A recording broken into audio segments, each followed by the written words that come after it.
Hello and welcome back to my kitchen. Today we are going to be making homemade marshmallows. Now this segment of this video I actually made when we did the snowball cake, but I wanted to put it in a format where it was easier to find in case you wanted to just make marshmallows. You wouldn't have to run through my whole snowball cake video to find it. So, following this introduction, you will see me pick up with what you'll need, the ingredients wise, to have your own homemade marshmallows, and they are phenomenally delicious. They melt in your mouth. They have a little bit different texture than store-bought, and I find for like if you want to dip marshmallows in chocolate for a little gift for people at Christmas time, these are much better than buying store-bought ones. So I hope you enjoy watching this segment and this video. Other than that, I have to just say, I love you, we love you, God loves you, and God's got this. We are back. And now what we're going to be working on is the marshmallow that will cover the outside of our chocolate cake. So, just like the snowball. So what I'm making right here for that is my homemade marshmallows. So you can easily make these into square marshmallows for like roasting for s'mores or whatever. Or if you came to the Soul Sisters when we had the hot cocoa party and I piped these into swirls for the top of hot cocoa, you can do that too. What we're going to do with it though is once we make the marshmallow, instead of allowing them to cure and turn into actual marshmallow, we want that to happen on the cake.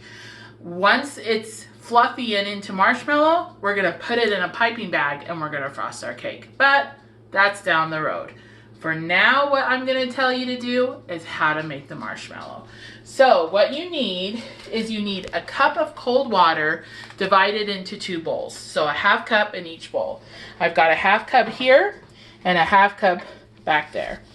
With my first little bowl containing a half cup of cold water, you're going to take 2 envelopes of Knox gelatin. You can find this in the baking aisle at any store. And you're just going to sprinkle that on top of the cold water.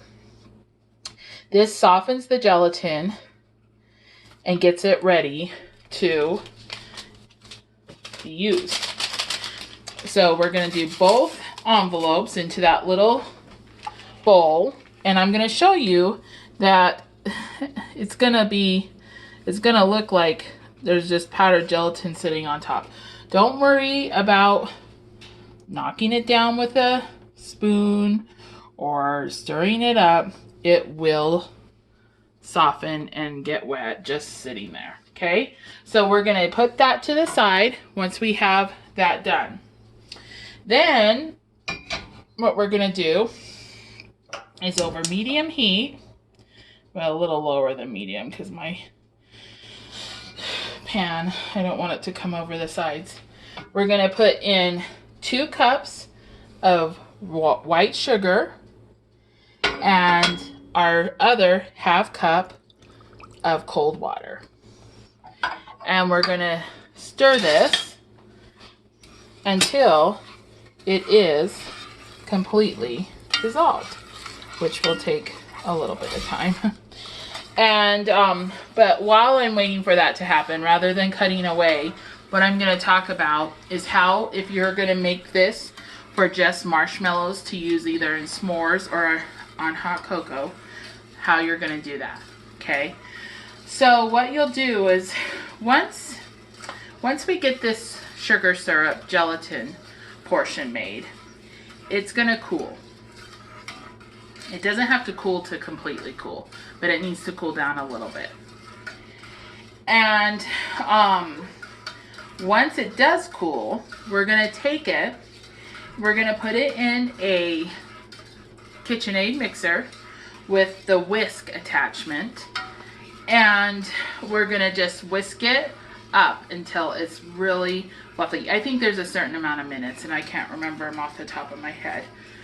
But once that's done, that's your marshmallow, okay? It's gonna look very similar to marshmallow cream, but it is not marshmallow cream, okay? This is not the same thing as I was talking about in my previous video with the oatmeal cream pies.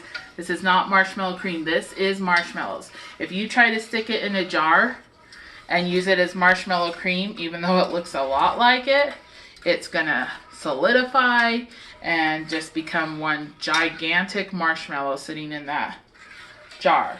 So what you're gonna do instead is, if you want to make it into squares for, say, s'mores, what you're gonna do is you're going to take a 8x8 or 9x9 pan, and you're gonna coat it with powdered sugar.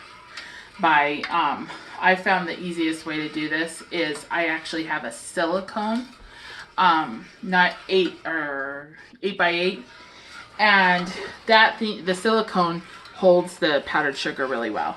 So you dust it with powdered sugar with a sieve or a sifter, and then you pour the marshmallow in, and then you dust the top with powdered sugar again, and you let it cure overnight.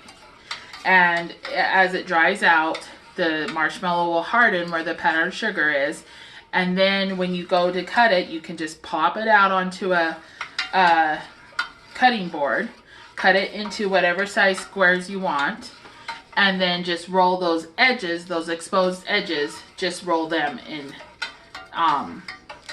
powdered sugar, and then just store it in an airtight container, and you've got marshmallows.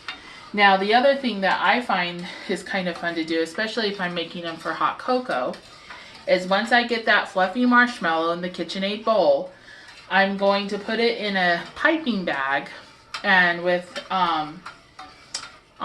wax paper on my countertops, I pipe swirls on top of the wax paper, and it makes these cute little, it looks like the whipped cream that you sometimes put on hot cocoa.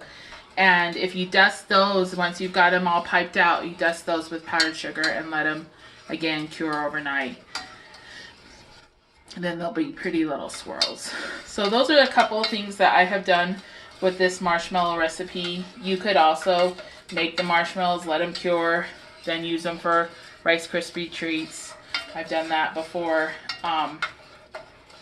You know, if you wanted miniature marshmallows, you just cut them smaller, and then if I were you, I'd put them in a Ziploc bag with powdered sugar and dust them like you do shake and bake. That would also work. So our sugar is still in the process of dissolving here. You can see it's not quite done yet. When it is done, it will be nice and clear. Maybe not totally clear, but you'll be able to tell it's dissolved, and it will not, you know, leave any sugar crystals on the spoon. So we're close. We're really close. You'll also be able to hear when you're stirring it that there's no like sand in the bottom of a jar or something. So we are very close. While we're just waiting for those last few minutes, let's take a look at our gelatin. You can see that it has softened. There's a little bit of gelatin on top that hasn't. That's okay. It's not a big deal, but you can, I don't know if you can tell on the video as well, but there's like a bubbliness, ridges in it. So, Brian's gonna hold it for you. Okay, our sugar is dissolved. Sugar water is dissolved. It's already starting to boil. So what we're gonna do is we're gonna add the gelatin in. Now be careful. It will want to puff up here. So we might knock down our heat a little bit.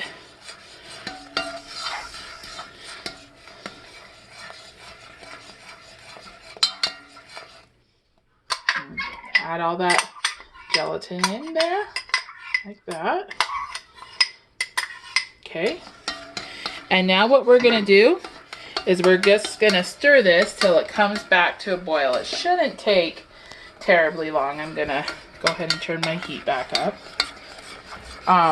It should not take terribly long. And once you get it to a boil, then we will add our vanilla and salt. So I'm gonna go ahead and let Brian cut out, and when this is to a boil, I'll bring you back. We're back. It was just maybe a minute or two. You can see it is trying to puff up now. It's boiling. That's what we want it to do. So now what we're gonna do is, we've talked before about the importance of salt even in savory or sweet dishes, excuse me. So we're gonna add to this marshmallow mixture, sugar gelatin mixture, we're gonna add a ½ teaspoon of salt and stir that real well so that we don't have any salt crystals in there. This will also allow some time for this to cool just a little bit before we add in the vanilla. Remember, we've talked about in videos before, adding the vanilla into a super hot mixture just makes it and you lose some of your vanilla aromatics, which we don't want to do. So we're just going to continue to stir this a little bit here. And that looks about good, and it feels good too. Okay, so now what we're going to do is we're going to add in the vanilla. And that was 2 teaspoons of just vanilla extract. And just make sure that's all stirred well and incorporated. And then what we're going to do is we are going to grab a couple of hot pads, and we are going to put this marshmallow mixture into a pan. Just, you want to spread out the surface area so that it cools a little bit. So if I keep it in this thick cast iron pan, it's not going to cool very well. I mean, for one thing, the cast iron holds the heat. For another thing, it's all kind of in a pile. So what we're going to do is just put that into that pan like that. It's okay, that foamy stuff on top is just fine. And then I'm just going to set this to the side and let it cool while I work on a few other things. And when it's ready, we'll come back and we'll whip it up into marshmallow. Okay, we are back. Dog's out of the kitchen. Okay. I can do this through Christ, who gives me strength. So here we go. Okay, we have our marshmallow mixture we made earlier. You can see there's a little skin on it. It's okay. That's not like the pudding skin that would have developed on the flour. This is cool. It's definitely to room temperature, but it's not completely cool. The cooler you allow it to become, the more it makes the marshmallows dense, tighter in their texture. So if you want them for s'mores, I would definitely let this get to where you're worried it's gonna seize, because that's how you want these. But where I'm using this for frosting, it's okay if it's got a little bit lighter texture. So once we scrape most of that marshmallow mixture in, what we're gonna do now is we're going to take and, I'm gonna set that there. We're gonna raise our bowl and we're gonna put this on low. Probably about midway there for 2 minutes. So I'm gonna set a timer right here and we're gonna let that play out. I'm gonna just keep you with me for those 2 minutes.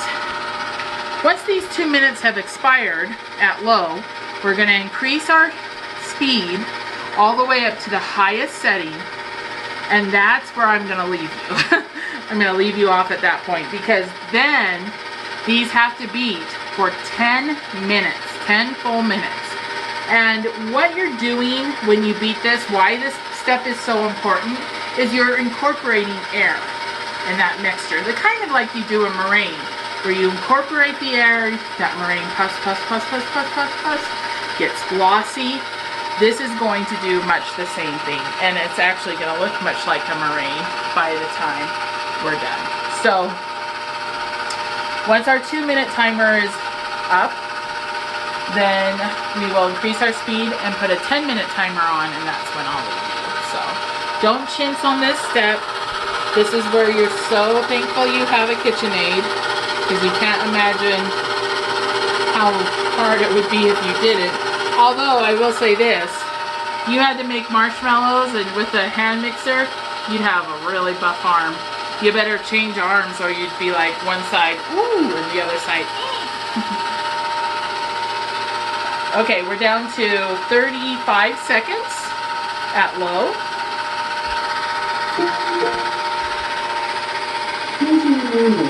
That's Alexa reminding me to run my dishwasher.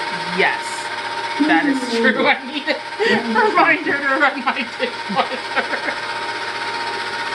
And I can't dismiss it from my phone until I've run it, or I still forget.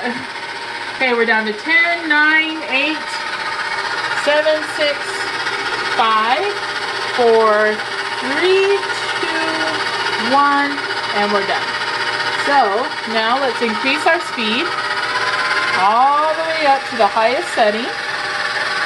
Nice and slow so we don't splooch. Oh, I can't even imagine how terrible this would be to try to clean up off the kitchen. Whew. I don't mind sticky stuff, and this would drive me nuts.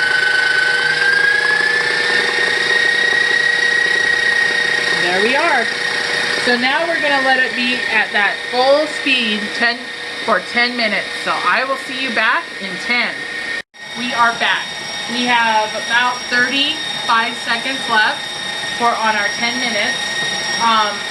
So you're going to hear me yell at Alexa here in a minute. But anyway, this is extremely loud, but you can take a peek in our bowl and see what our marshmallow looks like. That is, woo, right, flipping marshmallow everywhere.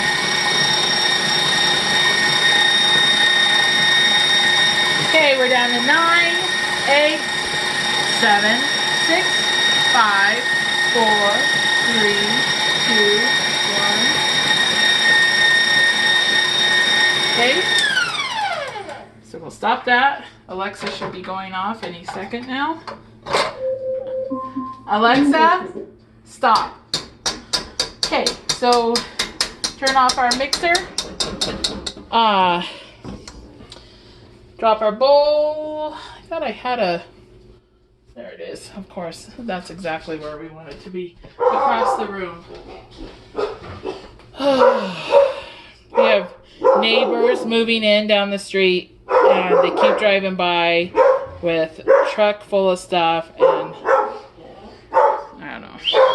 Hey, boys, stop. Anyway, okay. Boys, stop. So, this is what the marshmallow looks like when it's done. Now, I don't want to take a lot of time to talk about this because I need to get my cake assembled. But I'm also going to stop my video right here if you're just making the marshmallow. So, what you'll do at this point is choose how you're going to do it. Pipe it onto wax paper. Dust it with, in the shape you desire, dust it with powdered sugar.